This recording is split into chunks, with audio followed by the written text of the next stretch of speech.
Good evening, everyone. It's Nathan Hayes here from IDOC, and I'm here with my sister, Natalie Schmook from Hayes Wealth Advisors, and wanted to get together and just run through some of the questions that we're both getting from independent ODs on how to weather the storm of the coronavirus. And one of the reasons I think it's great to get together is, my role at IDOC, my job is really to help practice owners make the most of the practice, to make the right decisions for their practices. And Natalie, talk about what you do and how we're complementary in these questions that are going on.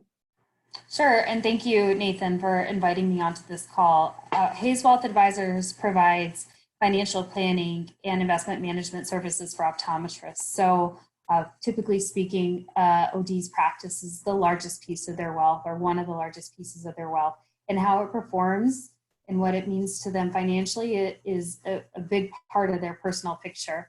So I've been having a lot of discussions lately about what to do with the practice as it relates to their personal picture. Yeah, and so what we want to do is just take a couple of quick hits on what we're both advising practice owners on within our roles for how to get through this. And I think the first thing I want to talk about, just think about the practice since I'm hosting tonight. And it is, if you haven't done it yet, get as much liquidity as you can. And by that, we mean cash and credit. So hoard your cash, and Natalie, talk about some of the instruments that you're talking to your owners about getting to get as much cash as possible, just to weather however long we're going to be closed down. Absolutely. And I think the first thing to understand is that when we talk about finding liquidity in the realm of loans, is that they are not immediate. Typically, it takes a week or two. It'll be interesting to see how fast the SBA responds with their disaster loans, but this isn't a quick process. So I suggest going down as many paths as possible to see what is out there that best fits your practice need in terms of structure, payment, and interest rate. So actually, I've spent probably 4 hours a day for the past 2 days with 2 separate SBA disaster loan applications. And something you should understand is the site is also a bit of a disaster. It's very slow, it's very arduous, it's a little bit complicated. And if you think you might need a disaster relief loan from the SBA, start yesterday.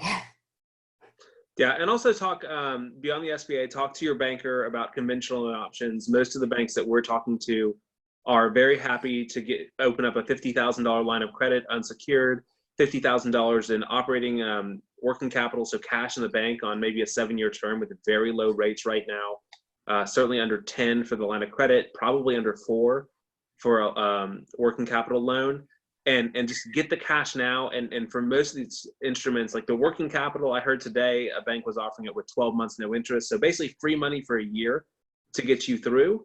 And if you don't use it, give it back and pay it back. If you get a line, you won't, no interest unless you start drawing on it. But get access today. Everyone's asking me, what should we do? And the answer is be as defensive as possible, because we don't know how long it's going to take. And beyond that, once you get the cash and make some decisions around your office, hurry up and wait. So something else, Natalie, you and I were talking about earlier was just what are some creative ways for owners to look at reducing expenses in this time that you've been looking at? Absolutely. And one thing that I'm going to have to steer clear here is anything having to do with employment. That I suggest, if Nathan doesn't know the answer, going to an employment attorney about payroll and the like. I believe there's some provisions in the Relief Act that hopefully is coming out any minute now. I keep checking my computer.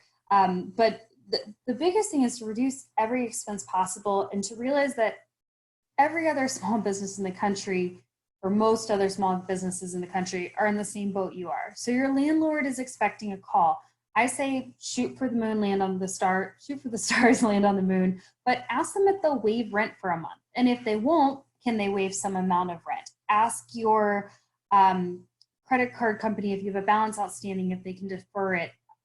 Pretty much every bank out there is automatically extending a 3-month waiver on mortgage and loan payments, and just extending the term of the credit to reflect that. So don't be shy, make a list of everything you think could possibly be negotiable and call and ask. It can't hurt.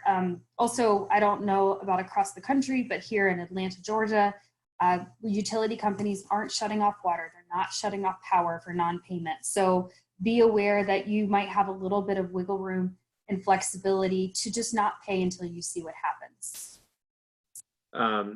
Exactly. And also, if you have an SBA loan for a building or for practice acquisition, they are being very aggressive with deferments on payments as well. So you have options. And again, we just want to weather the storm, and everyone's in the same boat here. We should note that it's March 24th as we're recording this, just in case something changes when you see it. In the next 2 hours? What? I said in the next 2 hours? Yeah, the next 2 hours, anything could change. It's showing you at it's 7:30 in the evening, roughly. Natalie, talk a little bit about, talk about how to shore up the practice, but let's say that over the course of the next several weeks or even months, heaven forbid, that we're still in this and the practice is getting really distressed, or it already is perhaps. What do practice owners need to think about in terms of how, we've talked about how you can keep your practice afloat by getting access to credit and saving your cash and reducing expenses, deferring payments as much as possible. But if that's not working, what are the other considerations that an owner needs to think about? Right. And so one thing I am strongly suggesting to everyone I talk with is to not put their personal assets into their practices right now. I think you're going to see a lot of small businesses shutter up, including optometric practices, and then I think you'll see them reopen when we weather this storm.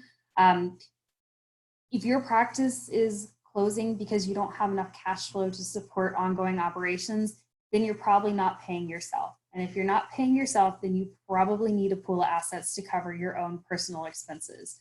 So this is not the time to liquidate your savings for your personal savings, your personal emergency fund, and put it into your practice. This is the time to save that for yourself. That's why you have it. And what I totally agree. What are some assets that are, let's say that the practice has to go into bankruptcy. There are asset classes that are protected against that. So talk about what are the assets you absolutely don't want to draw against and don't have to draw against in support of the business. So it varies a little state by state, but generally speaking, there's four main categories of assets that are exempt from the bankruptcy process. The first is your primary residence. The second is your retirement accounts, so IRAs, 401ks, SEPs, pension plans. The third is your car.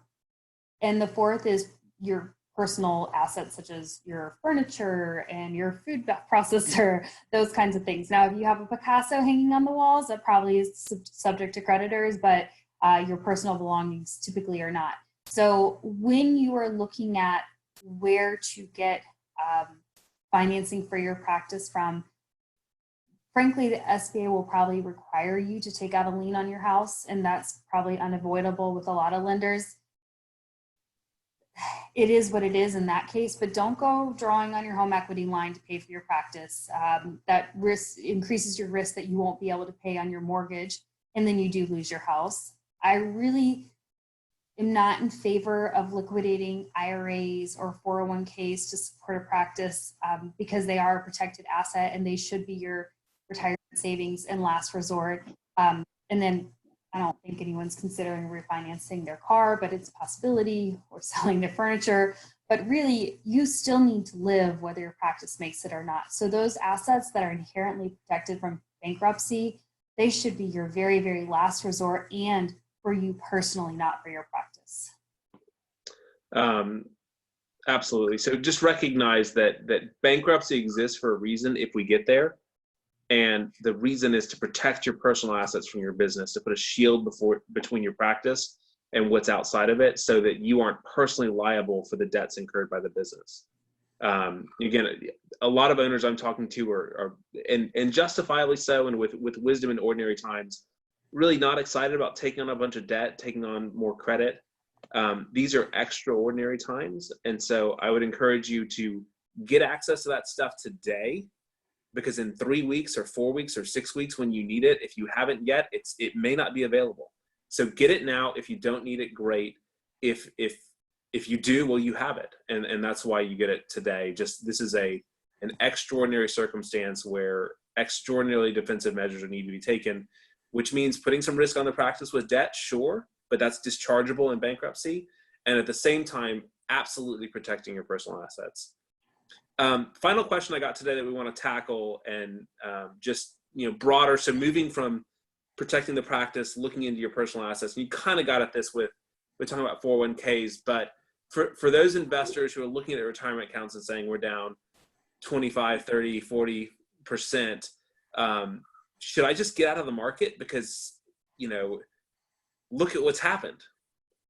So inherently, selling low and buying high is a pretty bad strategy. So unless you absolutely need the money to put food on the table, I implore you not to go sell your entire investment portfolio right now.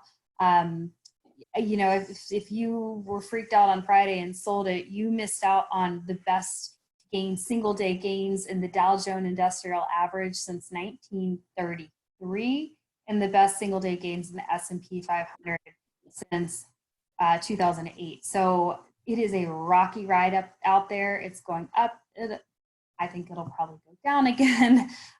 It's based on news and clarity in the market, which are in the future, and there's not a lot of that right now. So hang in there. And then when we do recover, it's a really good time to think about whether you're properly positioned in your investment portfolio in terms of a mix between stocks and bonds and cash. If you were inclined to sell everything, then you should probably reevaluate your allocation when things smooth over a little bit. Yeah, and it's fair to say, as I was talking with the owner today, that remember your investment time horizon too. This is Natalie's domain, not mine, but she'll echo it. If you're on a 10 or 12 or 15-year time horizon to retirement, it doesn't matter that on paper your account is down. You haven't actually lost the money until you sell that stock at a loss. And so give it time. The stocks are still paying dividends, which can be reinvested in the portfolio. And as Natalie says, which is her domain, not mine. This is why we have advisors to help assess what is your risk tolerance, what's the right portfolio for you based on time horizons, and discipline matters. And as a side note, the S&P and Dow Jones, which are just two benchmarks of American stocks, they're not the whole market or a whole investment portfolio, but they're both down almost 30% year to date. So if you have money sitting on the sidelines, I'm not saying it's not going to get worse, but you should start talking with your advisor about the right time to deploy that. The worst days tend to be the best times to invest long term. Yeah, if you have dry powder, maybe it's instead of thinking about getting out of the market, it's time to think about buying in at the discount. And just to think about it this way, let's say that 4 weeks ago, and this is probably literally true, a $1.5, $1.6 million practice would have been worth $1.2 million hypothetically at sale. And today, it's probably worth nothing because no one's going to buy right now. But based on the business interruption, you might say the practice value is depleted from 1.2 million to 800 or 500,000. Would you sell your practice at that loss, knowing that as soon as you get back into the practice and start working again, that based on its revenues and profits, when we come back, it'll probably be worth, even if it's not back to 1.2, a million, $1.1 million. So patience is the order of the day. We've got a massive outside shock to the economy that's affecting everything. And as it plays through, whether that's weeks or months or even 6 months, 8 months, a year, without prognosticating too much, there's reason to think the economy was fine before and it can be fine after. Obviously, past performance is not indicative of future results. But be patient and just weather the storm right now. It's the hardest thing for me. Natalie and I both have young kids at home, but right now we have to hurry up and wait and just see how events unfold and do what we can to protect our businesses. And as Natalie said, protect your personal assets. So just wrapping up, Natalie, any last words of wisdoms for investors, for savers, for business owners that you're working with based on what conversations you're having? There's about to be a lot of government financing and programs for a lot of people available. So for a lot of practice owners, so I suspect they won't be available. They're talking about basing checks on AGI. So think of yourself first. There are going to be government programs to take care of other people your lender's going to be okay. Make sure you're protecting yourself first, and that way you have a practice to come back to and employ everyone when this is all over. And if someone has just urgent questions about how they should handle this circumstance, what are the kinds of questions that you're well suited to answer? And then I'm going to end us with what IDOC's answering for our members right now that have burning questions about how to approach things. I think we're probably overlapping in a little bit in some of these categories just because it is such dire times. Some of the things I encourage doctors to think through is down to the day when they're going to run out of money, if they're going to run out of money, what bills that they can defer as much as possible, who they should be calling. We talk about tax returns. The federal returns have been extended to July 15th. Most states are following. Georgia followed last night. Looking at your personal mortgage, if you should ask for a deferral in payments, what might make you or not make you qualify, what your personal savings looks like, anything on the personal side, and then practical things on the practice side, I'm happy to have a conversation about. Yeah, and IDOC's World right now, we're heavily invested in 3 topics with our members. One is just making plans for cash needs for the practice to keep it going, talking about getting liquidity. The second thing, Natalie alluded to this earlier, so I want to bring it out. We're having a ton of conversations with our HR consultants over what to do with staff, since technically staff should vary with revenues, and it's an open question about whether you should essentially put them on furlough so they can go on unemployment versus keep them on board. Our HR consultants are doing a great job. They're keeping up to date and up to the minute on the state of play in that space. And the third thing we're doing with members as well is saying, hey, if the practice is at a stopping point, let's take this opportunity to work on it. And what are some projects you can work on in your office, whether it be refreshing your optical, working on your training programs, building out marketing and social media platforms for yourself. So while we're in a very scary time, it's also an opportunity to work on your practice so that as we come out of this, you're better than ever and ready to hit the ground running. So IDOC members, those interested, that's what we're talking about with our members. We'll have links on this video to Hayes Wealth Advisors website, Natalie's contact information. And again, if you are a non-IDOC member and want to talk to us about how we can help, we'd love to have that conversation, or IDOC members, we're here for you. So that's just a couple of quick thoughts, or maybe not so quick thoughts on some of the big questions looming in front of ODs right now. Natalie, thank you so much for giving me some time tonight. We're about to go keel over and fall asleep, I think, after a day of homeschooling and working. It's been a long week. Yeah. But we're here for you guys. As a family, we love supporting independent optometry, and as you have questions, come to either of us, and we'd love to help. So signing off, this is Nathan Hayes with IDOC and Natalie Schmook of Hayes Wealth Advisors. Thank you all. Stay safe, be healthy. Thank you. Good night.